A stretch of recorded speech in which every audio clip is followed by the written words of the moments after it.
Hello, hello. Welcome to Discord Q&A number 32. As you can see, I've filled in a lot of questions. So, let's get in there.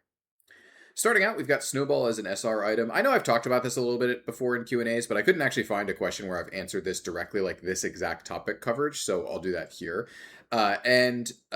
What I want to talk about with Snowball, there's a couple of things. Number one is we actually try this every so often internally. Like different designers have tried different versions of this over time.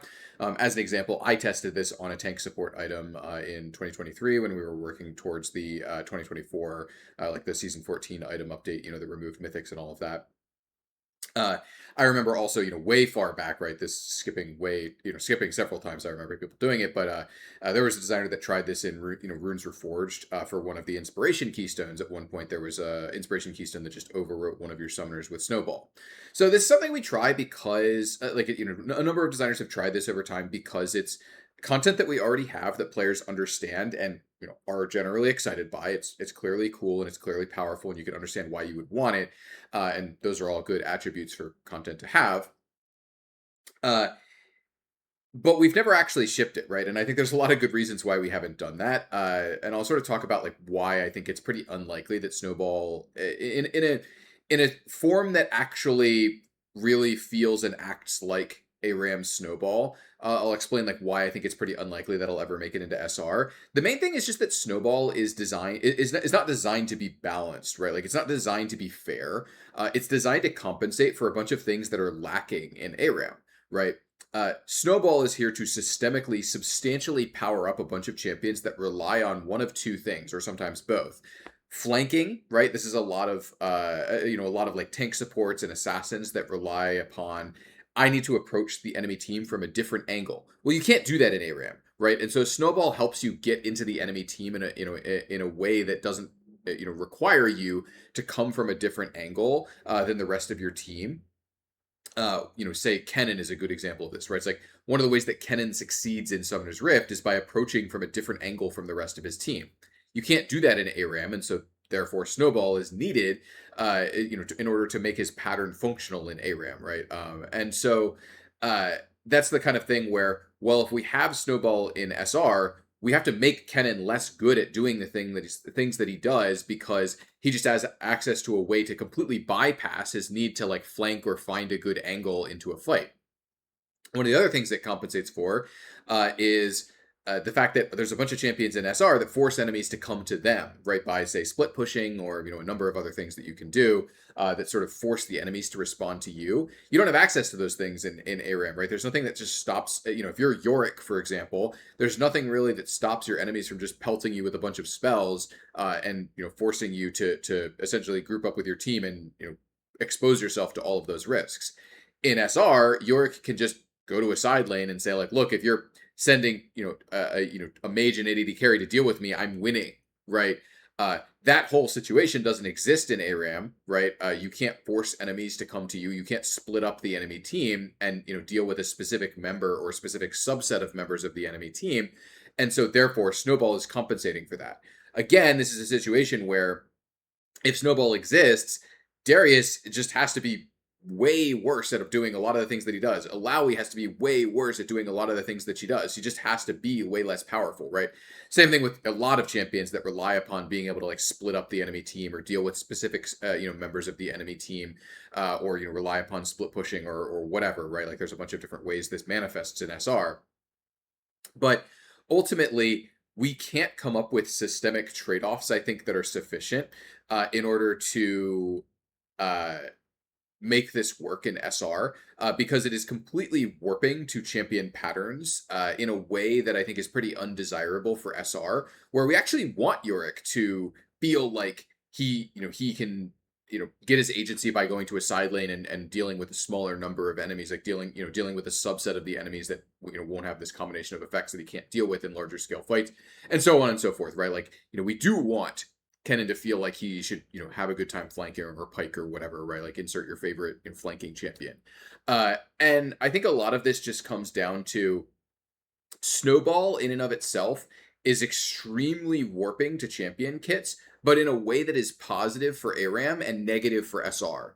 And even smaller, like way less powerful versions of Snowball, I think still have this problem where they're still pretty warping, or there's a threshold they cross where they're not powerful enough and they're uninteresting. And what I've found in my personal testing of Snowball is that when you power it down far enough, it no longer becomes interesting, but it's actually still pretty warping, right? I tried a very, very weak version of Snowball. It was very slow, had a long cooldown, and it was still pretty warping for a lot of tank support patterns in, hey, they just fire this thing, and if it hits, they just go, right? Like they're just boom, engages started now.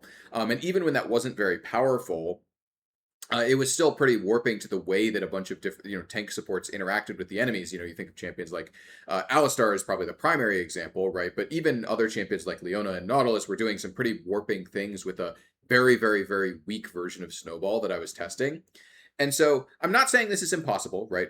I try not to say that because I think lots of things are possible. Things change over time. But in general, I think that Snowball is unlikely to ever make it into SR in a real capacity because of how warping it is to the way that these champions interact with each other, the way that a lot of our champions, have a need to find other ways to access targets, right? Whether that's flanking, whether that's split pushing, whether that's splitting up the enemy team, whatever, right? Whatever that is, right? There's a bunch of these things that are just simply not possible in ARAM that Snowball needs to compensate for.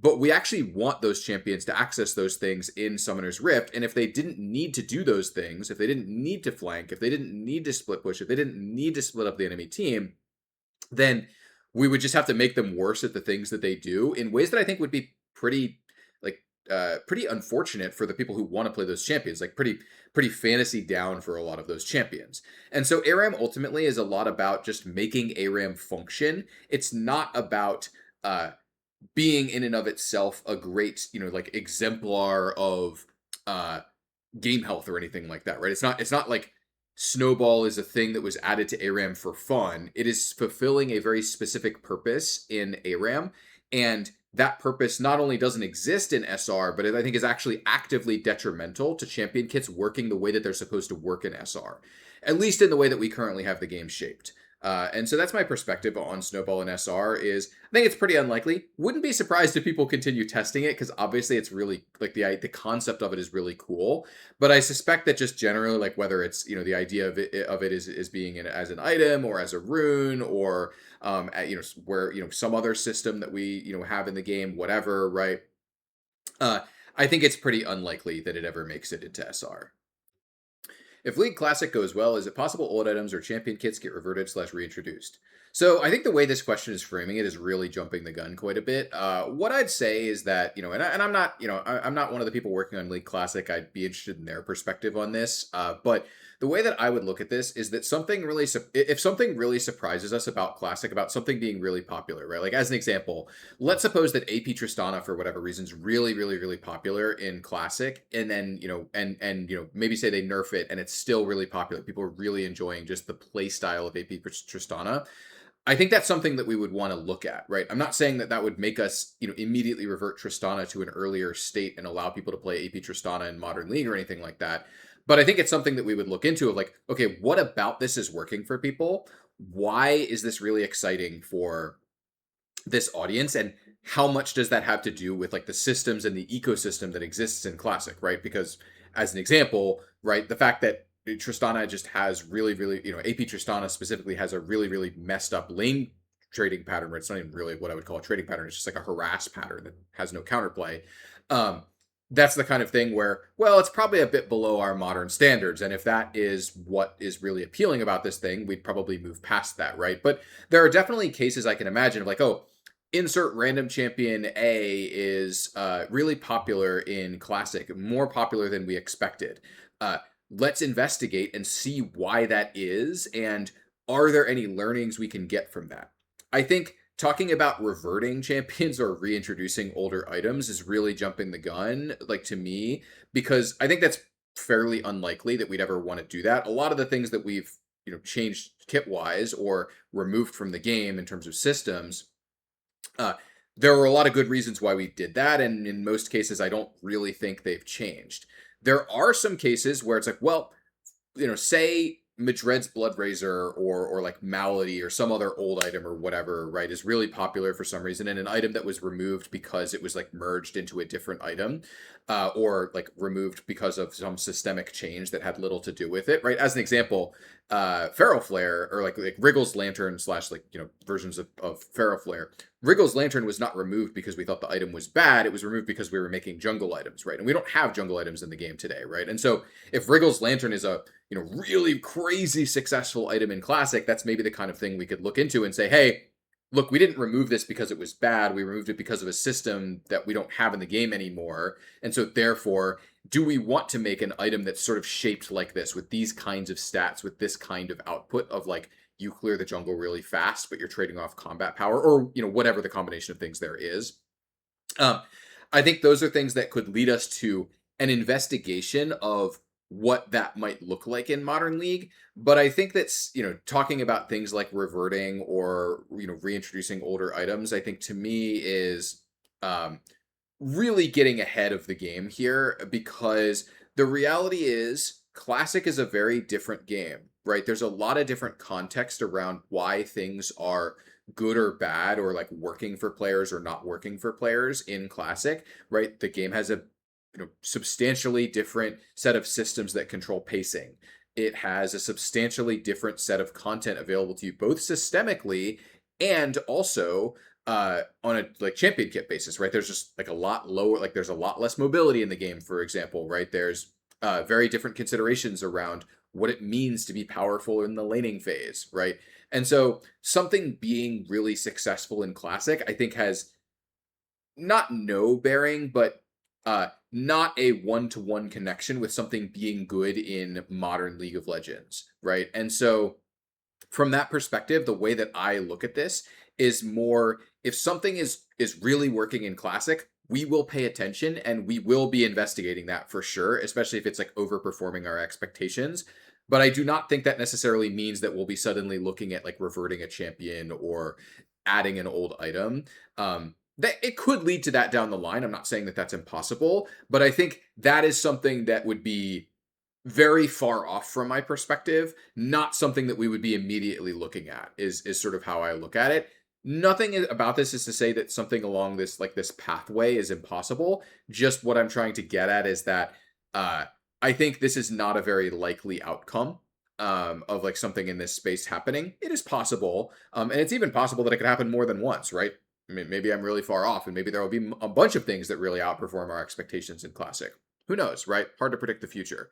But what I am getting at is that there are definitely smaller things along the way that I could see happening. Like, hey, this item that has these properties, like malady or whatever, right? Like this item that has these small properties in Classic is actually way outperforming our expectations. Should we maybe play up that specific property of like Nasher's Tooth or whatever, right? Because that's the where it's my, or hey, should we maybe bring back this this property that this older version of this champion had, that was really exciting, is really working for people in Classic. Like I can see smaller stuff like that. 100% I could see that happening. And I wouldn't even be surprised if it did. But full reverting, reintroducing older items, I don't currently see that as super likely. But who knows? We'll see. Why are there no items aside from the support item that have HP 5 without health, comparatively to the Enchanter mana system that has mana regen but no mana? Main thing is that these systems are not related in any meaningful way, right? Health and mana are just not the same. These are just completely different resources. I know that we represent them in the same way upon champion health bars, or very similarly on champion health bars and in the HUD, but really they're not similar at all, right? Like health is a essentially primarily negative resource. When it runs out, you die. Mana is a positive resource. When you have this, you can cast spells. And you consume it in order to perform actions, right? Which I guess if you sort of twist that around, health is sort of similar. You do sort of consume it to do actions if your opponents damage you back. But it's just these systems are not really similar, and there should really not be any expectation that they are similar in any meaningful way. Ultimately, if I want to get into the like actual game designy reasons why this is structured like this, it's hey, you probably don't really care about health regen unless you're building health, for the most part. And to be honest, very few champions even really care about health regen, right? Our health regen system is not, in on the as far as items are concerned, not particularly relevant, right? It's like a side stat that's not exciting.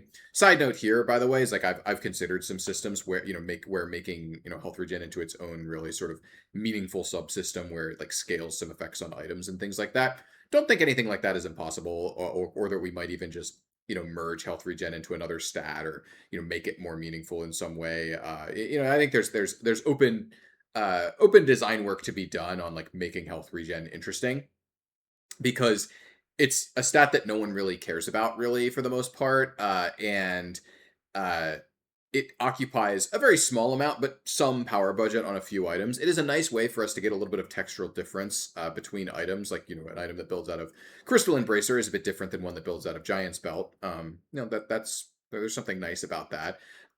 But ultimately, uh, HP5 is just not something that is systemically important. Whereas mana regen is actually an entirely functional stat. Like, it's actually pretty critical for a bunch of enchanters to work, right? They actually need some form of mana sustain in order to keep casting their spells, right? That is not what Health per 5 is doing. Health per 5 is just giving you sustain, like, essentially out of combat sustain for the most part, right? It's not that effective in combat. You just have a little bit more HP while you're standing around on the map. Helps you stay out on the on the map more, even if you're getting worn down. Whereas enchanters are entirely dependent upon this system to function, and actually cast their spells, more than a small number of times before they have to go back to base. And so a lot of the answer to this question just comes down to these aren't similar systems. You shouldn't really expect them to be the same. And the enchanter mana regen system is load bearing for enchanters to function, whereas the health regen is not really even a system. Like, health regen is just sort of a side stat that we tack onto things in order to make them a little bit different from the other items, or to give them a little bit of extra context around when or why you want to buy them. Long since have passed the days where something like a Spectre's Cowl was like actually a really powerful laning purchase. We've seen that world before. We don't currently live in that world. Personally, I'm not like offended by a version, like, by like health regen being powerful in lane, but we've reduced the power of it pretty substantially to the point where it's not a particularly powerful thing to get access to in early lane. And so mostly what we have in terms of health regen in the modern day is sort of leftovers from previous systems where it was a really, really powerful early game like lane sustain tool, and it's now just a little bit of light difference as to like how you build your items. And we don't really cost you much for health regen on completed items for the most part. Again, I think it's a possibility we do something more to like extend the health regen system to actually make it do something real in the future. But it's not a priority because it's not really causing any harm. It's just like, yep, this is a small stat that you can get that's not super relevant, but has some light differences in how you approach building items and how you approach completing an item, or like what stat profile a completed item has comparatively to the enchanter system, where it's, well, every enchanter item has some amount of this, and the differences between them actually are part of what determine what enchanters buy which items. Some enchanters want more mana regen than others, especially in their first item slot, and so therefore that actually determines some of what items are optimal, and what items are have like meaningful trade-offs on them in the enchanter system, to buy them early in the especially in the earlier slots. And so these are just two stats that are very, very, very different, and you shouldn't expect them to be similar. Basic ability haste Sunfire, alike to Cosmic Drive or Spear of Shojin. This person was specifically talking about ramping in combat basic ability haste. So I'm pretty skeptical of this idea, just in general. One note here is that look at these examples, Cosmic Drive and Spear of Shojin. These are premier haste items, right? They are items that are primarily about their haste. They both give 25, right? Spear of Shojin is 25 basic, Cosmic Drive is 25 generic haste. These are some of the most powerful haste items in the game. Sunfire is not a bad item unlock, right? It's not an item that has power budget room for, say, like 25 basic haste, even conditionally, to be honest, unless that condition is extremely narrow. I have other problems that I'll get into in a second, but one thing I want to point out before I even really get into talking about the specifics of this is that Sunfire should be about the burn, right? That is the core fantasy of the item. If we wanted this is a highly repeatable tank, tank, especially first item for tanks that want to spam their basic abilities. To me, that is very clearly not Sunfire. That is very clearly needs to be a second item because Sunfire is the AoE DPS wave clear item, right? It should be like we should have very clear purposes for our items. Obviously, we have items that do multiple things. That's okay, right? As long as it's clear what the purpose of the item is. And I think this is very much muddying the waters where part of the point of Sunfire is that you don't need to just spam your spells to clear waves, right? Like someone like Shen should be excited to buy a Sunfire if he wants to push a wave, right? Or just wants to have a bit more damage, right? And I think in fairness, that doesn't really manifest super well right now, right? I don't think that many champions are excited to buy Sunfire, regardless of whether they want to clear waves or not, or whether they want to like deal more damage in team fights or whatever, right? And I think we should address that. But the solution to that problem is not adding a second fantasy. The solution to that problem is playing within that fantasy to make something exciting out of the AoE burn DPS item. And if wave clear is no longer enough, maybe that means that we need the ramping effect or whatever, right? I'm not saying the ramping effect that we previously had on Sunfire was good. I don't think it particularly like it was, to be honest, because I think it wasn't actually that satisfying. It was just like powerful in really niche scenarios, and it was very rare that you actually got the thing fully stacked. Don't need to get into all of that, but to me, I do not think the correct solution here is to add a whole separate second fantasy. Now, specifically on basic haste that ramps in combat, I think there's a lot of problems with this. One thing I'll note is that I've talked about this a little bit before in Q&As, but I generally don't like temporary haste. I think this space is a bit cursed because there's a lot of really weird competing incentives around when you cast your spells, when you have access to temporary haste. We don't retroactively apply haste to your cooldowns. And so this means like, let's give an example. Let's suppose we make this item, we make Sunfire that gives you ramping basic ability haste in combat. Okay, you're Maokai, you have ramping basic ability haste Sunfire. You W onto someone. Now you have to think about, do I want to Q now and get immediate value, or should I wait for stacks of my Sunfire to give me basic ability haste so my Q is a lower cooldown? And if we do a version that retroactively applies this, then that's just an extremely powerful thing to do because you'll always be getting the value of that cooldown reduction, no matter what. And it kind of just means that tanks just have lower cooldowns if they're alive, right? Like it just means you just have a ton of haste on your it just basically means that the basic haste is not really ramping. It just means you have basic haste while in combat because it'll always affect your prior spells even when they're on cooldown.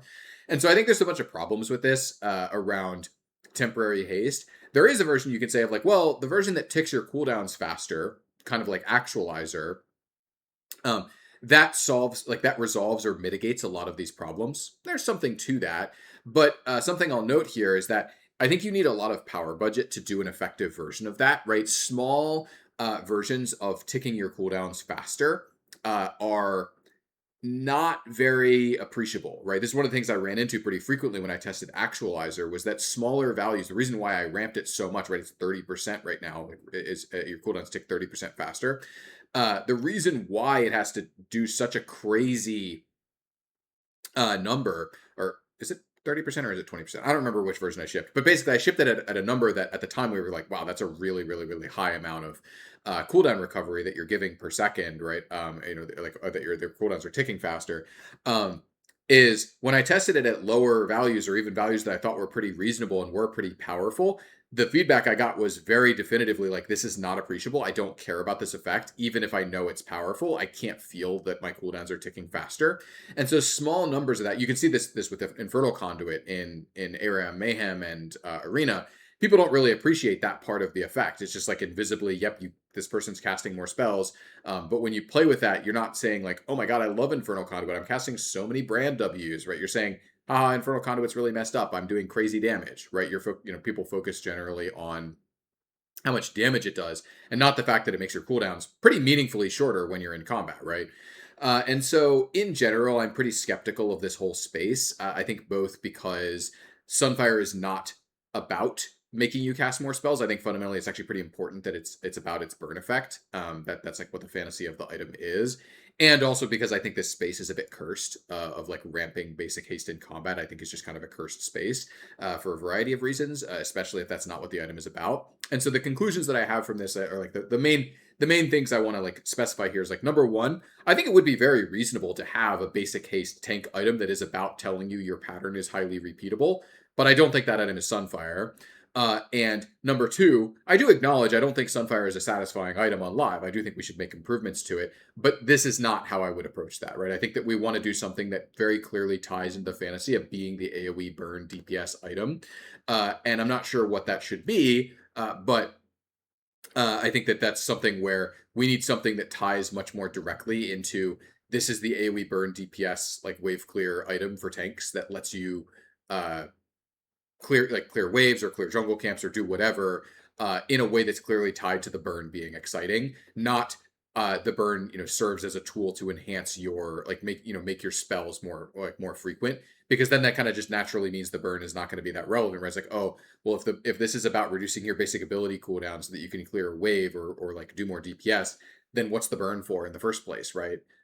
And so to me, the like that kind of gets away from the point of the item, or like is kind of contrary to the purpose of the item as it's currently structured. And so uh, hopefully that's a good conclusive answer there. Can we get a detailed description of the difference between on-hit and on-attack effects? Yes. Let me explain a brief example of the difference, and then I'll sort of explain some of the backstory here. So imagine Varus pulling back his bow and attacking an enemy, right? Like attacking someone at range. What on hit means is when that missile, that arrow from his bow contacts the target and successfully deals damage. It's not blocked, it's not dodged, it's the missile wasn't destroyed on the way there by like a Yasuo wind wall. When that missile hits the target, that is on hit, right? The thing has hit the target. And there's a bunch of systemic effects that we have that can replicate that effect under certain conditions, right? Dusk and Dawn and Rageblade are the obvious two, but even Aram Mayhem has like twice, thrice, and stuff like that, or Arena has twice, thrice, etc. And there's a bunch of spells that apply on hit effects, some of which don't apply attack effects, though, as I'll get into in a bit. A lot of spells do both. On attack is basically when you think about Varus drawing his bow and launching that missile, that's triggering the launch attack, right? Just you launched an attack. It doesn't care about whether you actually hit the target or not.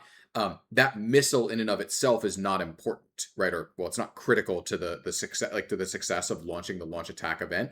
Now, something I'll note is that a lot of our launch attack effects require that the target is actually hit, which is part of why this is so muddy. Is that we put a lot of qualifiers on a lot of the things that are involved with launching an attack, but sometimes we don't, right? Like there are some things that just stack whether your attack hits or not, right? I believe the current version of Rageblade, for example, I believe that the stacks that you get don't actually care whether you hit the target or not. I'm not 100% sure about that. I'd have to look that up, but there have definitely been past versions of Rageblade that worked like that, where you can get attack speed attacking a target like while they're like and like as Varus while your arrows are getting wind walled.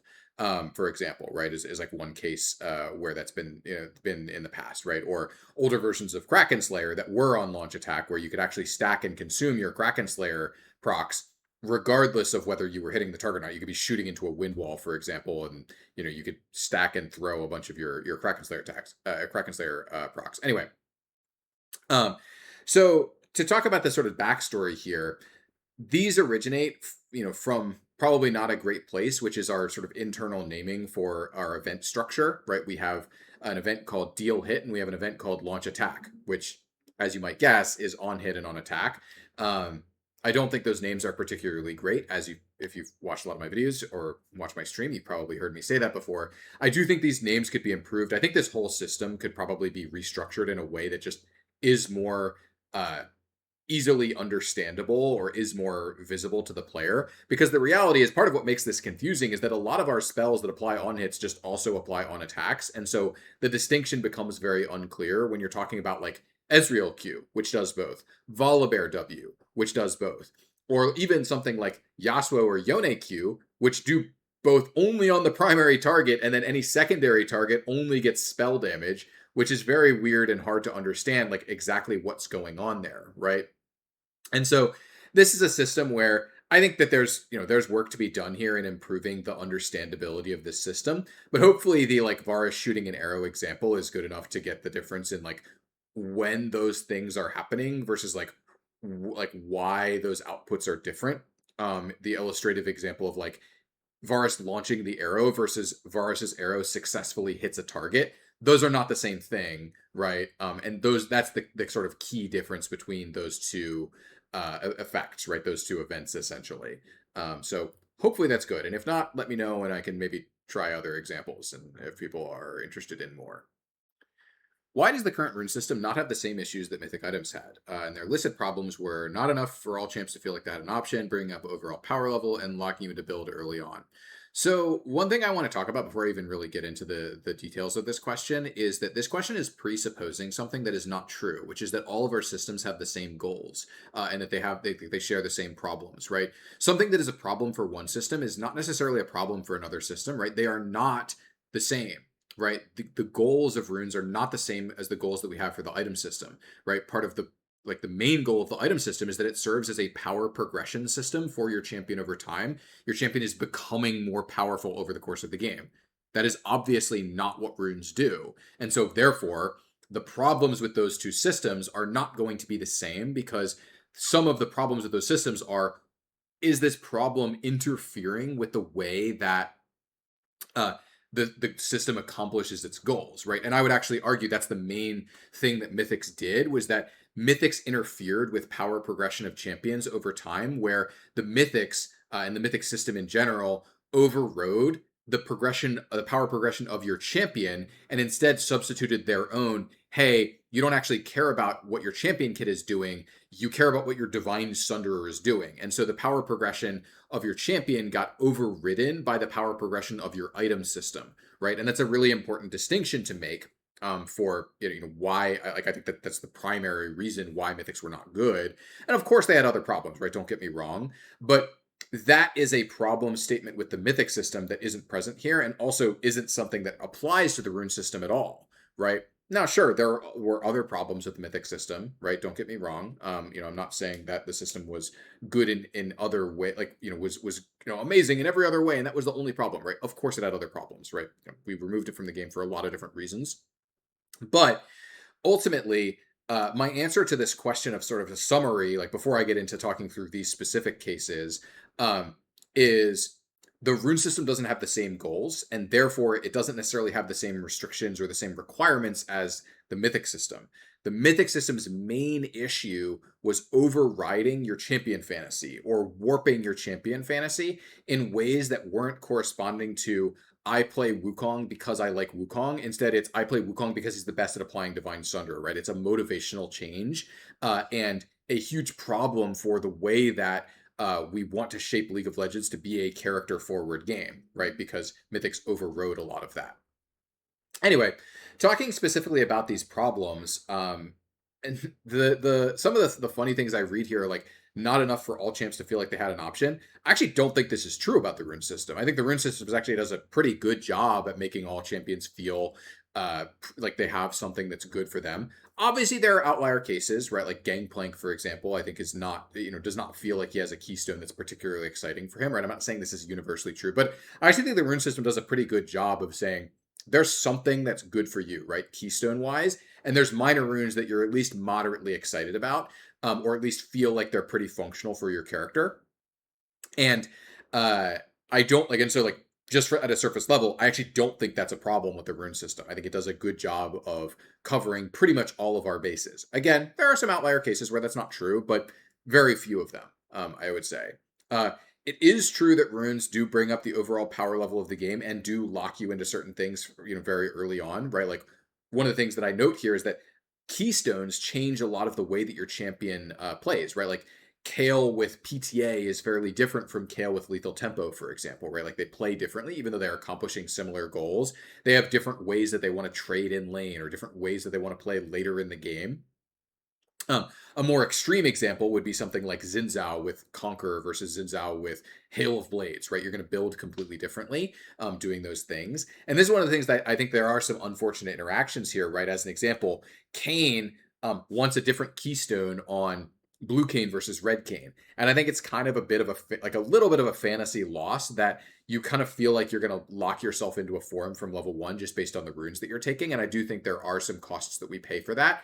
However, the rune system does largely work, and I think that these sort of like problems as I see them are more ear flicks than they are more minor issues. They are causing minor problems, whereas the mythic system caused substantial, like large scale issues that we felt we had to address. Whereas the rune system largely does the thing that it's supposed to do, which is provide some minor game to game variance, provide some minor like context around how the laning phase plays out, provide some multiplicative variance on how your build plays, because like you can take a different keystone that has a lot of implications about how your build progresses over time or how your champion progresses over time. And those are all things that the rune system is good at. Now, I'm not saying the rune system is perfect. I don't think that it is. I think it could use, some improvements for sure. But overall, the way that I look at this question as a whole is this question is presupposing that all systems have the same goals, and they do not, right? Like the item system is not the same as the rune system. They don't have the same goals, and therefore they don't have the same context around what they need to do or what they need to not do. And so that's my ultimate answer here. Would well-designed hybrid crit items fit into the current state of the game? This is talking about AP plus crit items for Yunara, Kaisa, Varus, and Kog'Maw. So what I have to say about this is this champion list is not the right one. AP plus crit is something that appeals specifically to uh, Yunara and Kale, and potentially, depending on how it's structured, maybe Senna. Uh, these other champions that are being mentioned here, Kaisa, Varus, and Kog'Maw, actually have no synergy with AP and crit because those stats in and of themselves are actually at odds with each other. You need an in-kit hook to actually want both of those stats in the same build. You might notice there have been crit Kaisa builds in the past, but those builds generally never built AP, right? And the way that Yunara leverages the AP ratio on her passive, which has synergy with crit, is what enables her to have builds that involve both of those stats.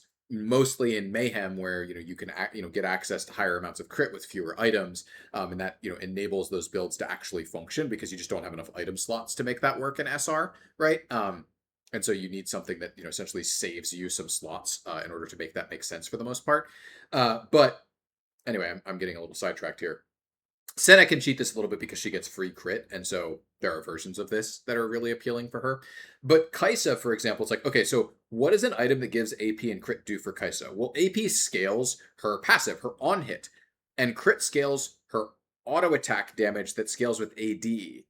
And so why would you want both of those stats in the same build unless the item itself is actually providing the scaling avenue? And so you're not just asking for an item that has those stats. You're asking for an item that has those stats that has a bunch of extra context and meaning around why you want those stats. And those are very difficult items to make. And ultimately, the answer of like why I haven't pursued, these early prototypes further in this space is this is a really narrow set of champions that would ever want this item. And it's a really, really, really difficult space to land because if you want anyone besides like probably just Kale and Yunara, to be honest, like like the structure would have to be pretty specifically appealing to like crit, like having crit in other slots, and then that doesn't work for most other champions. And then it would have to be tuned around Senna if we made it that way. So it probably isn't that exciting for Senna in most structures. But in order to appeal to champions like Kaisa, Varus, and Kog'Maw that are, potential AP attackers, the question is like, is that better than just expanding our AP attacker system, right? Like, why do we want to tie crit specifically into this system and then tie you into crit? We don't really have the avenues to make that make sense in our current item structure. And so making that make sense probably involves a really big restructuring of like the crit system or our AP attacker system, which has a few items in it now. And my question is that more valuable than just making another AP attacker item of some kind? And the answer is like probably not, because that AP attacker item appeals to a broader set of champions and doesn't require us to do a lot of weird, awkward systemic tying around the crit system. So ultimately, the answer that I have here is not that this is impossible, that we couldn't make something cool here, but more it's really difficult and probably not better than just making more AP items that appeal to AP attackers, because those could also work for, say, like Azir, right? Or even some of our melees, like maybe a Mordekaiser or a Gwen, could like some of these things potentially if they're not tied into the crit system. Whereas tying it to the crit system essentially is more restrictive and not actually likely to result in I think, an overall better item system unless we do some really, really like expansive modifications to how crit works, which doesn't seem worth doing, or even like that would be good or like likely to have no knock-on effects for mainline crit champions that would, then therefore make this probably not worth doing, right? Or like probably not the correct thing to do. And so ultimately, my perspective on this is like, it's possible something like this could make it in eventually if we found a really, really, really compelling version of an item in this space. But I think if we were spending time in this space, we'd rather just make other items, right? Like that could appeal to these champions and also others at the same time, rather than something that's really narrow. And again, another thing I'll note here is that Kaisa, Varus, and Kog'Maw, I think, are unlikely to want almost any version of an AP crit item because their kit doesn't give them any direct synergies that make sense. Whereas Kale and Yunara, and to a lesser extent Senna, do have those direct crit synergies, and therefore we'd have to tune the items most likely around them specifically, or nerf those synergies into irrelevance, which obviously kind of like makes it defeat the purpose of making the item in the first place to some extent. And so I'm a little bit down on that space in general, right? Like I'm not super positive on that space, even though I myself have made prototypes for it, because there's something cool about having like a weird combination of stats on your item that doesn't really make sense, but then the item passive sort of ties it together in a way that does make sense, right? It's like there's something cool about that, and so I'm not saying I would never make more prototypes. Just if I were making prototypes of it, I wouldn't really expect them to go super far. Why does Evelyn's R not deal incremental increased damage based on missing health instead? So that's the normal thing. If you're not familiar with how Evelyn R works, it's a bit different than a lot of our other similar spells that deal, increase their own damage. When the target gets low, it's just thresholded. It says I deal this amount of damage if they're below X percent HP. I forget what that is. What is it? 30, 35% max health. I deal a massively increased amount of damage on Evelyn R instead. And it even marks them for, it has VFX. There's a little cross marker on people, which some people interpret as this the ultimate is going to kill. That's not what it means. It actually means that it's going to deal the increased damage, which will not always kill them, especially if they're really durable. Anyway, so why is this? I think there's two main reasons. And the first is that Evelyn has a highly repeatable pattern. She has a very low cooldown on her Q, and even her E cooldown is really not that long either, right? Her W is really her only longer cooldown. Most assassins don't have a super repeatable pattern, right? You think of someone like a Talon, and it's like, well, once you use your spells, you're kind of done, right? It's over. You've used your spells, and you can feel good about leaving the fight, right? Like you've used your spells, that's it, I'm done. Because Evelyn's a jungler, we wanted to give her a highly repeatable pattern, which is sort of a little fighter-like, right? To have really low cooldown DPS spells, right? Like her Q. But one of the problems with that is that then makes it really unclear when you're supposed to actually use your finishing move. Because on other assassins, if you have a finishing move, right, like structurally on your kit, it's often very clear, like, well, you used all your cooldowns. All you can do is use your finishing move. Or even non-assassins, right? Say like a Garen or something like that. It's often like, well, if you've used all your spells as Garen and you're not going to be able to keep going at the target, all you can really do is ult them, right? Like that's all there is to it, right? So you kill them or you don't, right? Evelyn, because she has a really low cooldown DPS tool, and especially when we were, playing her in development, like the meta builds back then just had a lot of, CDR at the time. And so she just had a really repeatable pattern. And so having a really clear threshold on the ultimate, like this is the good version versus this is the bad, like the weaker version, was a good way of signaling like this is when your ultimate is really good to use, and like don't worry about whether you still have your Q up or not. Like just this is when you're going to kill with this spell. Secondarily, the ultimate is a really powerful escape tool. And so because the escape tool use case is so strong, and so clear, like when it's good, like, oh, I'm taking a bunch of damage, I'm going to die, I better ult away, right? It's a really powerful escape tool. In fact, it's one of the best assassin escape tools in the game, maybe the best, depending on how you're figuring things. We wanted to make it very, very, very clear when the offensive use case was good, and we didn't necessarily want to allow Evelyn to get tons and tons and tons of offensive value when she was using the defensive version of the ultimate, right? Hitting someone who's at half HP with Evelyn R is not supposed to deal that much damage, right? Even though an incrementally increasing execute version would get a lot more value out of hitting someone who's at half HP, because the defensive use case is so powerful, we didn't also want the offensive use case to be really like that you're getting the offensive value that you're getting out of the defensive use case to be powerful, unless you had the perfect scenario set up where it's like, oh, I'm hitting two people that are below the threshold and I'm escaping at the same time. We want that scenario to be really cool. But the situation where you're, going in, chunking someone for 35% of their health and ulting away, we didn't want that to be super powerful because we didn't want Evelynn to be a champion who was interested in optimizing around, oh, I should ult out early and then, re-engage, or like I should, go in and ult out for poke, right? Like that was a pattern that we actually saw in development a little bit, where the versions of the ultimate that were more powerful baseline and were did not have as much loaded into the execute.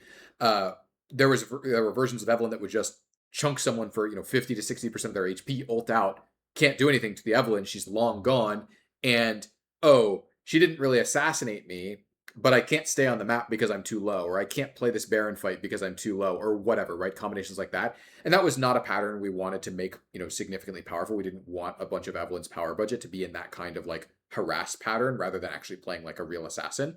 And we wanted to index as much of the power as we could into like, you are a true assassin, as possible, right? And so ultimately the answer is, I don't think it's like critical that it is this way, but I do think it leads to some good outcomes on the kit.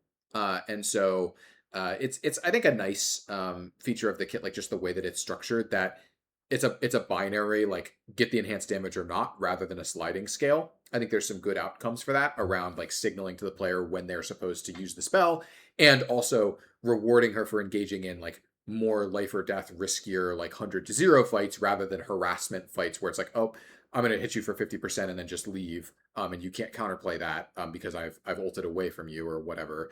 And I'm going to get more value out of my ultimate because of the prior damage that I did. Just saying you get a little less value from your ultimate in those cases, I think is probably correct for the character. And so I generally like the mechanic the way that it is now.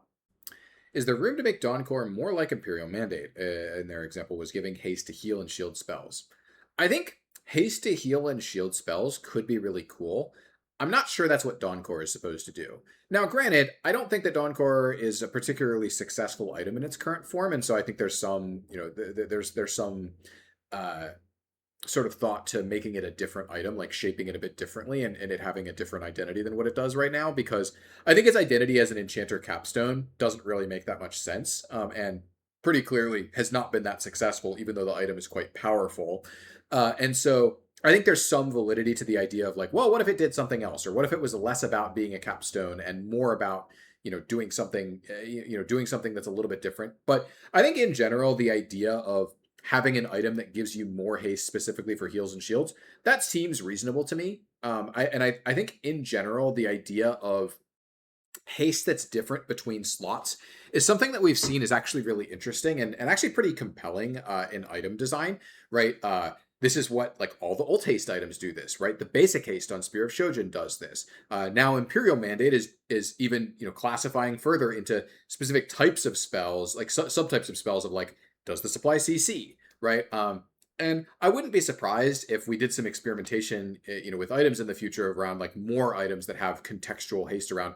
It's this kind of ability. It's, you get haste on abilities that have an attack reset, or your attack resets, do this extra special thing. I think that what we've found is that these kinds of systemic ties to what your champion is doing are both very compelling from a like satisfaction standpoint of like, oh, I really want to play into this ability, or like my champion is really about this specific ability, and that's cool, right? The ult haste I think does a particularly great job of that. And so I would not be surprised to see us experimenting with this kind of thing more in the future. Heal and shield specifically definitely could be a part of that, right? I can't say like, could be that I, try a prototype with this. It's like, well, actually it's not that exciting because of, the A, B, or C reason. I could believe that there's a reason why this in particular is not great, but like at a surface level, I think this kind of thing seems reasonable. Not sure that's supposed to be Dawn Core, but maybe it could be, right? Like again, the Dawn Core is an item that I wouldn't be surprised if at some point in the future we want to just reshape into doing something that is not capstoney, or not as capstoney as it is right now, just because as we saw, like as we've seen in the few years since Dawn Core's been in the game, enchanters just don't really value having a capstone, and it's very difficult for them to get into one, even though Dawncore, when you do buy it, is very powerful, and you see it more often in like Mayhem, where you have full income on your enchanters, as an example. But in general, I don't think that Dawncore has been super successful at achieving its purpose, and so Maybe, right? Is my ultimate answer to this question? Or maybe it's supposed to be on, like, this kind of effect is supposed to be on another item, because I could see something like this working and being cool. What was the design intent behind making Rakan's passive reduce through auto attacks? And basically, the point being made here was like, he's not an auto attacker. Why does he have this incentive on auto attacks? So I wasn't, Rakan is before my time, so I don't want to speak necessarily for Punch Beef and Endless Pillows, who did the Zion Rakan duo. But I think it's pretty clear what the incentive here is. Rakan has a pattern that is very in and out, and having an auto attack incentive on his passive basically tells him, "Hey, you are rewarded for the situations where you don't actually need your out button, or where you don't use your out button." Right? Like there's a bit of tension there around, "Hey, you can get value from your auto attacks if you choose not to use your E to go out." Right, or to move away from your enemies, and you're rewarded for scrapping it out in lane with more durability, right? Which then meant that we didn't have to have load all of his laning power into just like one-shotting people when he W's onto them, right? It's like a lot of this just comes down to power budgeting of mechanics, right? Like where do you want a champion's power budget? And one of the things that I think is really positive about this is it says, hey, Rakan, when you fight out a 2v2 to the death, you get to be a little bit tankier because this mechanic exists. And that means that you don't have to be as tanky baseline, right? Or it means that you don't have to deal as much damage baseline, right? That power, it comes from somewhere, right? Unclear where exactly, right? It could be in a lot of different locations. But this basically means that in the situation where you fight people to the death and you're slapping them, they're slapping you, you imagine the Rakan fighting the Braum in a bush or whatever, right? Like I'm sure there's a scenario that if you've played a lot of bot lane, you've seen before, just like the two supports just fighting over brush vision. Rakan gets to be a little bit more powerful in those just like slap fight scenarios where he's just battling with people, and a little bit less powerful in the other scenarios, which I think is generally, or in some other scenario, which I think is generally desirable, right? That Rakan is squishy at a baseline, that like he's not super tanky, you can blow him up, that there's risk involved in him going in, especially in the laning phase where like, oh, you go in and you get caught by like a Nautilus hook or something like that. You take a pretty hefty punishment, right? You are a little bit weaker in that case, right? Whereas imagine a world where he doesn't have this refund, we might compensate that by like making the shield a little bit bigger, or like making the shield cooldown a little bit lower, which then rewards Rakan or like, I guess it's not rewarding. There's a lack of incentive for Rakan to actually stick around and hit people with his auto attacks. And I think it's good for there to be a reason why you want to use your auto attacks. Auto attacks in League of Legends feel good. Using them should generally feel good unless we have a spell on your kit that replaces your auto attack, right? This is a sort of, I guess, sort of relevant, a little bit of a tangent here, but Karthus is a really good example of a champion where we don't actually want his auto attack to feel particularly good, because he has his Q to essentially replace his auto attack, right? And so Karthus auto attacking feeling good is not a value that we have, right? Whereas Rakan attacking, he doesn't have an attack replacement on his kit. He's not about auto attacking in any meaningful way, but I think it's good for him to feel good about sometimes getting the occasional auto attack in and feeling rewarded for a little bit of mastery of like weaving in an extra auto here or there, or scrapping with the Braum over a brush or whatever, right? I think that it's generally good to let people feel good about small optimizations, and this is one of those things where I think that is the case, right? It is a small optimization to get into these situations where you can attack sometimes on Rakan, like not using your go out button immediately, or not using it at all. And so my perspective on this is, you don't have to be an auto attacker to have an attack incentive and to feel good about attacking sometimes. I think that's totally fine. If you were tasked with working on a CGU of your choice for any champ that has been released or VGU'd since 420, which champ would that be and what direction would you take it in? So that's interesting, because I think to me, the best thing we can do with the CGU is take a champion that's really high potential and get them to realize more of that potential.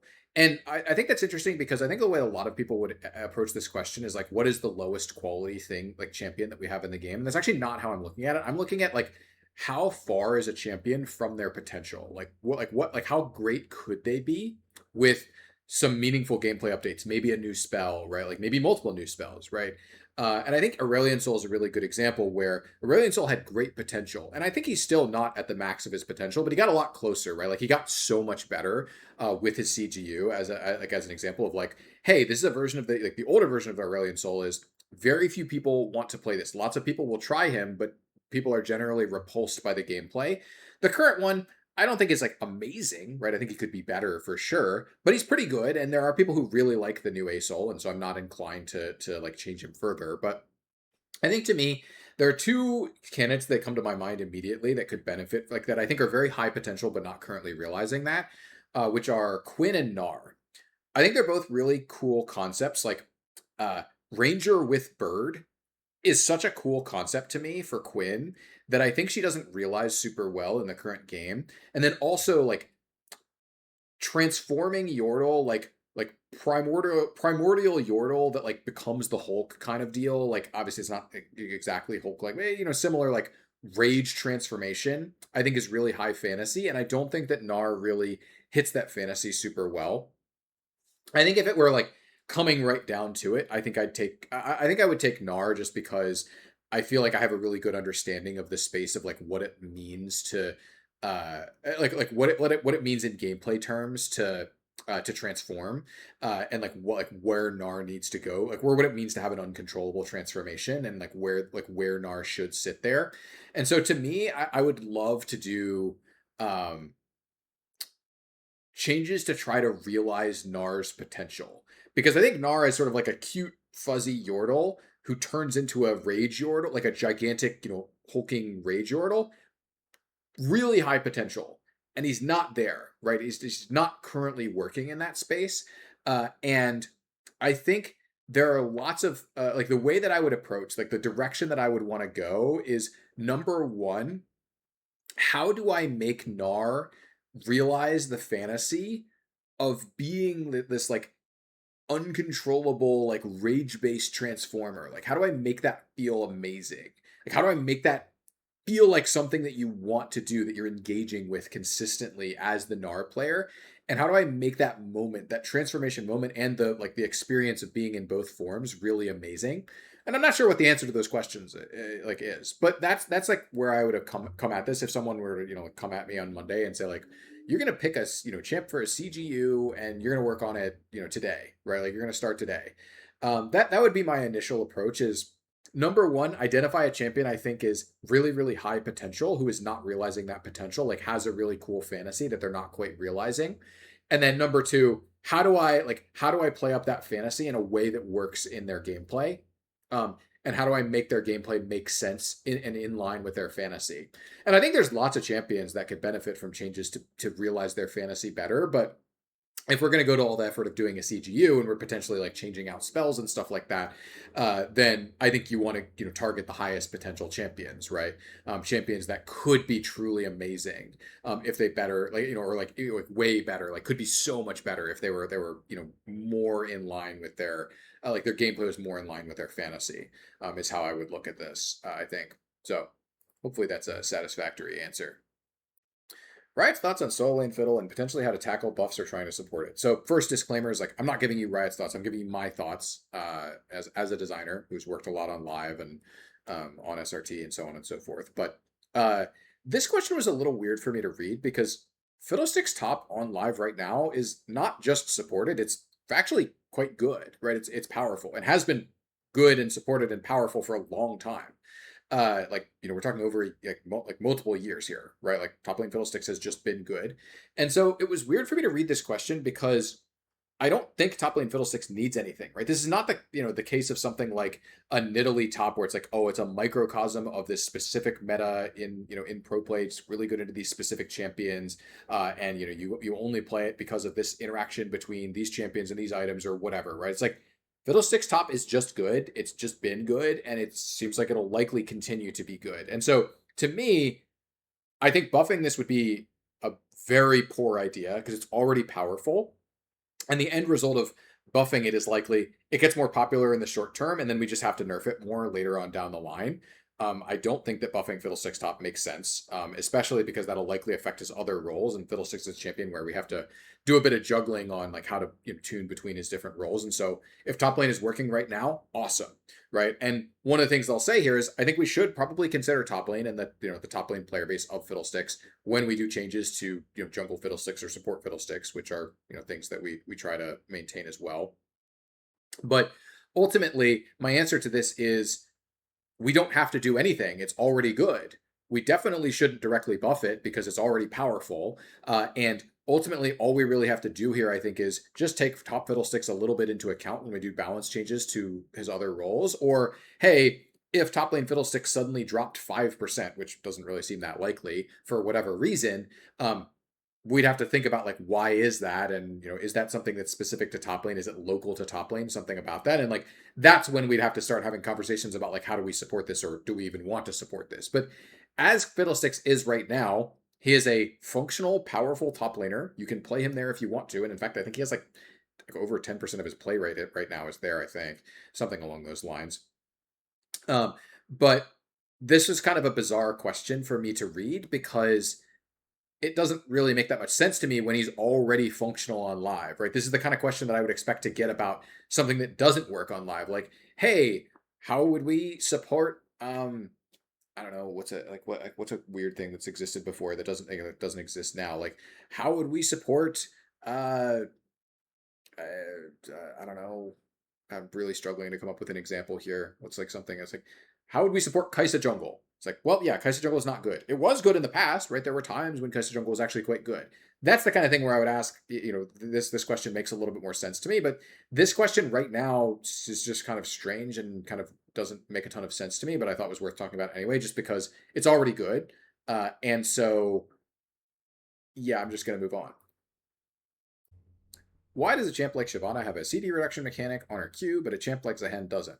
Pretty straightforward answer to this. Cooldown reductions are there for a reason, and that reason for Shyvana is that we want to reward her for sticking around in combat and hitting people multiple times, right? We didn't want her to be a heavily cooldown gated champion in the same way that Zehen is, and we wanted her to feel good about building attack speed. And so therefore, having a cooldown refund on her Q says, oh, you get to cycle through your Q more if you build more attack speed. And so the thing to do is not just build a bunch of AD and try to like blast people like 100 to 0 with your combination of your first Qs. If you build attack speed, you can get multiple rotations of your Qs, and that's actually an achievable goal that you can set for yourself. Conversely, someone like Zehen is intended to be a little bit more castery, even though he does attack as well, right? But he's intended to be a little bit more castery, and haste is supposed to be good for him. And also another thing to note is that his Q is a knockup, right? And generally speaking, we don't really want people to have multiplicative ways to scale the cooldowns of their knockups, right? Like attack speed and haste scale the cooldown of Shyvana really effectively with each other because the cooldown refund on her Q on hit is flat. And so it becomes more and more powerful the lower the cooldown on her Q is, like, when you scale it with haste. And so that's a really powerful multiplicative effect that, it's fine because the Q is a really long sequence. You have to get a bunch of attacks out and, it just does a bunch of damage. And so that's easy for us to tune around and manage. Whereas Zehen Q is a knockup, right? That's a really powerful effect. And we don't necessarily want him like multiplicatively scaling the cooldown of his knockup or even really the heal for the purposes of laning phase. And so there's a lot going into this. A lot of it just has to do with most of our cooldown refunds, specifically like if you're talking about auto attack cooldown refunds, like your auto attacks refund the cooldown of a spell.